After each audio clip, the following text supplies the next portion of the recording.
साबिक अमरीकी सदर डोनाल्ड ट्रंप के साबिक मुशीर साजिद तारर साहब obviously will be supporting the Republicans. Sajid साहब ऐसा ही है?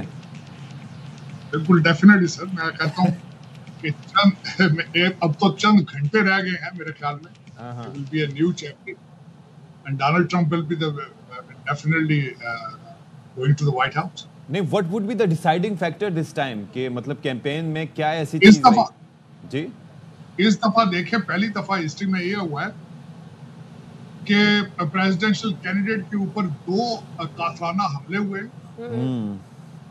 इस दफा देखा जाए तो दुनिया जल रही है, नई जंगें हैं। डोनाल्ड ट्रंप साहब को आज पीस प्रेसिडेंट समझा जा रहा है। 21 मिलियन इलीगल इमिग्रेंट्स आ चुके हैं। अभी सप्लाई चेन रिस्टोर नहीं हुआ और इन्फ्लेशन जो है वो आसमान को छू रहा है। और दूसरा सबसे बड़ी बात मैं समझता हूं कि रशिया और चाइना का अलायंस बन चुका है। ये सारी चीजें डिसाइसिव हैं। अवाम इस दफा देख रही है, अमेरिका का हर बड़ा शहर जो है वो गाजा का नक्शा पेश कर रहा है। कैमला हैरिस डिफेंडिंग पुलिस की बानी थी। इस वक्त दुनिया का एक तो ना सिर्फ जुडिशल सिस्टम बल्कि अपने इलेक्शन से भी एतमाद उठता जा रहा है। तो ये सारे फैक्टर होंगे जिसकी वजह से डोनाल्ड ट्रंप साहब का जीतना वो ऑलमोस्ट कंफर्म्ड है। और कैमला हैरिस साजिद साहब, वो फैक्टर जिससे उनका जीतना जो है वो जरा डाउटफुल है, वो है कि जो उनके बयानात हैं, और कैमला हैरिस भी अपनी स्पीचेस में ये बताती हैं, वो खौफ का माहौल बनाती हैं कि देखें जब ये आएंगे तो ये क्या क्या करेंगे। और जिसके लिए उन्होंने ख़वातीन का बताया, अबॉर्शन वाला जो मामला है, इसी तरीके से उन्होंने मुसलमानों के हवाले से।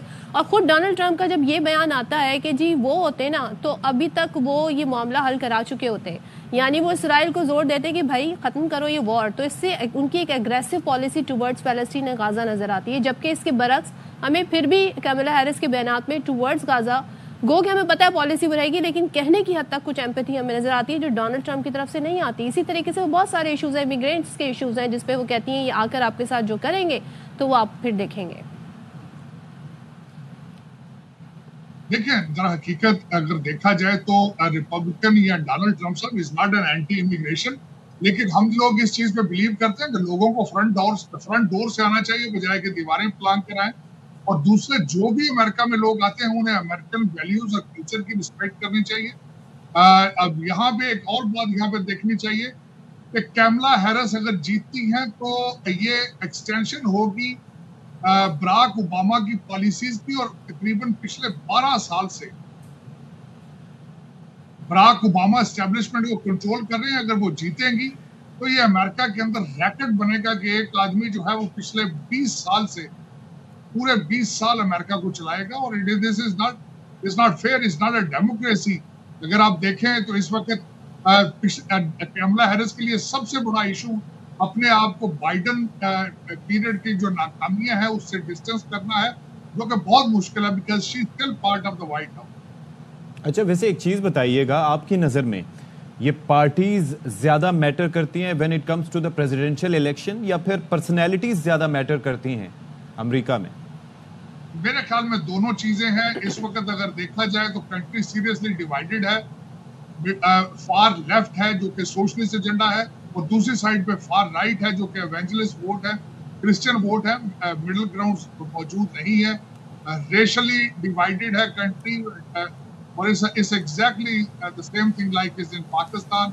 वहां पे भी इस वक्त पोलराइजेशन बहुत ज्यादा है। यहाँ पे भी जो है वो लेफ्ट और राइट जो है तो साजिद साहब, क्या इलेक्शन के जो भी नताइज होंगे डोनाल्ड ट्रंप उसे मानेंगे? दूसरे, ये क्यों कहा जा रहा है, अक्सर जो तज्जियाकार हैं वो कह रहे हैं जी ये हो सकता है अमेरिका के आखिरी इलेक्शन हो। देखिए, उसकी वजह ये है, एक तो डोनाल्ड ट्रंप साहब ने अपनी डिबेट के अंदर जो उन्होंने कैमला हैरिस के साथ थी उसमें उन्होंने कहा था कि अगर इलेक्शन फेयर, फ्री और लीगल हुए तो उसके रिजल्ट को एक्सेप्ट किया जाएगा। उसकी वजह ये है कि अभी तक आधा अमेरिका ये समझता है कि 2020 के इलेक्शन से चोरी किए गए थे, कोविड की वजह से और मेल इन वोटिंग की वजह से।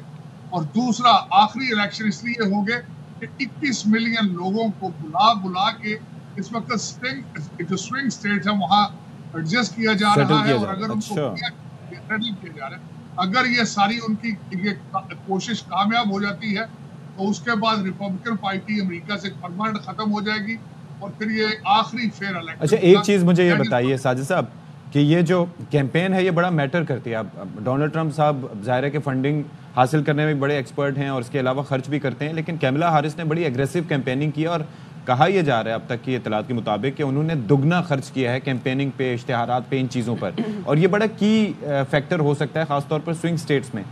तो डोनाल्ड ट्रंप साहब ने इस पर तवज्जो क्यों नहीं दी, या कोई ये सोची समझी स्ट्रेटेजी है? नहीं, सोची समझी स्ट्रेटेजी नहीं है। जो भी सिटिंग प्रेसिडेंट होता है, सिटिंग गवर्नर होता है, उसको जो उसके कॉन्ट्रैक्टर होते हैं उस दौर के, वहां जो गवर्नमेंट कॉन्ट्रैक्टर होते हैं वो उनको पैसे देते हैं, उनका एक अपर हैंड होता है, लोगों की मजबूरी होती है उनको फंड्स करना। अच्छा। तो यही एक बड़ी रीजन है कि वो ज्यादा फंड्स इकट्ठी कर पाई हैं versus Donald Trump because he is an outside.